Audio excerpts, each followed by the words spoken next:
अस्सलाम वालेकुम। Autobiographical elements in the novel heart of darkness, ये है हमारा आज का टॉपिक।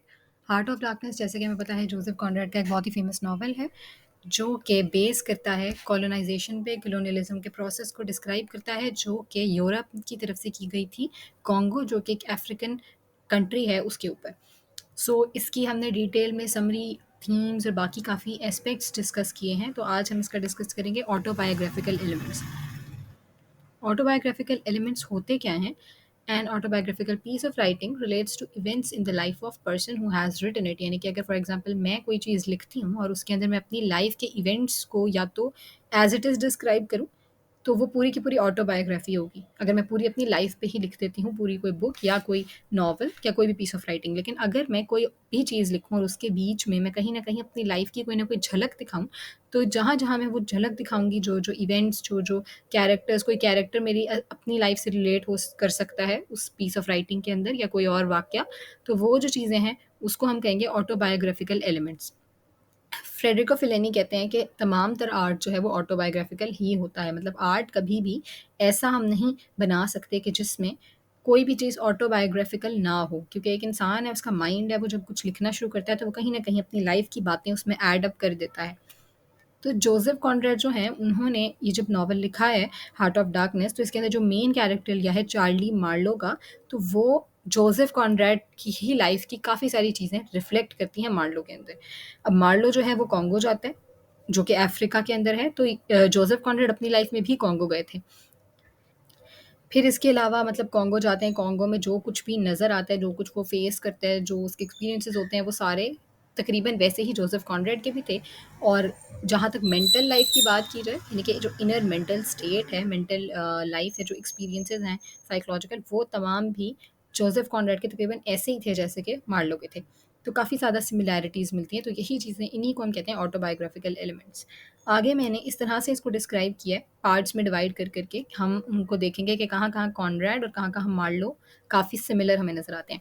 सबसे पहला विज़िट टू कॉन्गो, कि दोनों ने कॉन्गो विज़िट किया था। कॉनरैड जो थे, उन्होंने 1890 में कॉन्गो को विज़िट किया था, और तभी जो है वही जो एक्सपीरियंसेस थे, वही मार्लो के लिहाज से उन्होंने इस नॉवल के अंदर लिखे हैं। जब जो कॉनरेड थे वो 9 साल के थे, तो उन्होंने कहा था कि when I grow up I shall go there, कि जब मैं बड़ा होऊँगा मैं वहाँ जाऊँगा। ये मैप को देख रहे थे वो, और मैप को देखते हुए उन्होंने कहा था, उनको बहुत फ़ैसिनेट करती थी ये कॉन्गो की लैंड। और सेम इसी तरह से सेम फ़ैसिनेशन जो थी वो नॉवल के अंदर मार्लो को भी कॉन्गो से सेम उसी तरह की ही थी।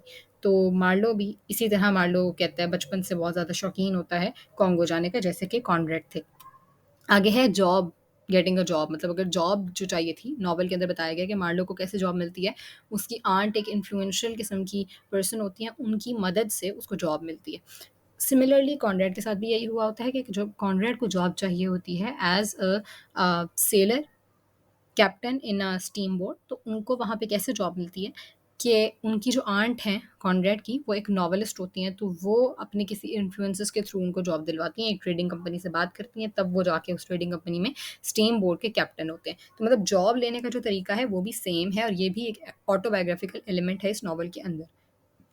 आगे हम देखते हैं मेन ड्यूटी, कि अब जॉब मिल गई, ठीक है। अब जॉब मिलने के बाद उस जॉब की मेन उनकी ड्यूटी, उनका फ़ोकस क्या था? उनका फ़ोकस ये होना था, जो कॉनरेड हैं, उनकी मेन ड्यूटी उनको ये बताई गई थी कि उन्होंने एक एजेंट को लेके आना है, जो कि एजेंट अफ्रीका गया था और अब वहाँ जाके बहुत बीमार हो गया है। तो उस एजेंट का नाम होता है क्लेन, तो उसको उन्होंने वापस लाना होता है। नॉवल के अंदर क्या होता है, नॉवल में भी सेम यही होता है। मार्लो को कहा जाता है कि उसकी ड्यूटी है कि एक बहुत बीमार अंदर बंदा है, एजेंट है उनकी कंपनी का, जिसका नाम है कर्ट्स, और उसने उसको वापस लेके आना है। और दोनों के साथ ये होता है कि क्लेन को जब कॉनरेड वापस ला रहे होते हैं, कर्ट्स को जब मार्लो वापस ला रहा होता है, तो वो लोग ला रहे होते हैं कि रास्ते में ही उस एजेंट की डेथ हो जाती है। यानी कि कॉनरेड की लाइफ में क्लेन की डेथ हुई होती है, और मार्लो की लाइफ में कर्ट्स की डेथ हुई होती है, शिप पे ही वापस लाते हुए ही रास्ते में।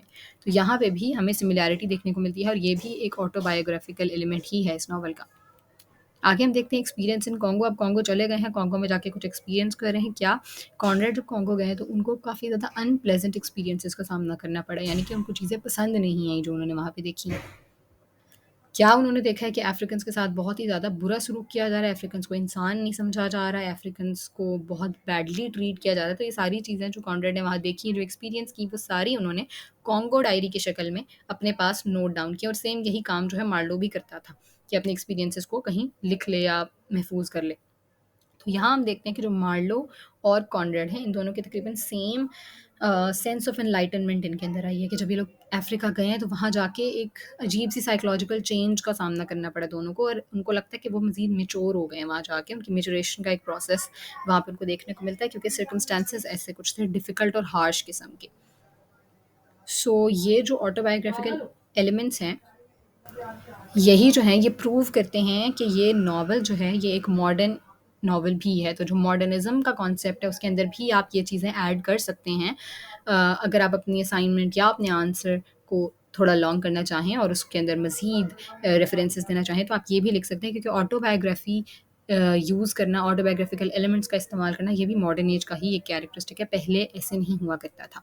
सो आई होप आप लोगों को ये बात समझ आ गई हो कि कैसे इस नॉवल को हम एक autobiographical piece of writing prove कर सकते हैं। So thanks for watching the video. अगर वीडियो पसंद आई है तो इसको लाइक ज़रूर कर दीजिएगा, and please subscribe to my channel so that you can get the notifications of the latest videos. Until the next video, अल्लाह हाफिज़।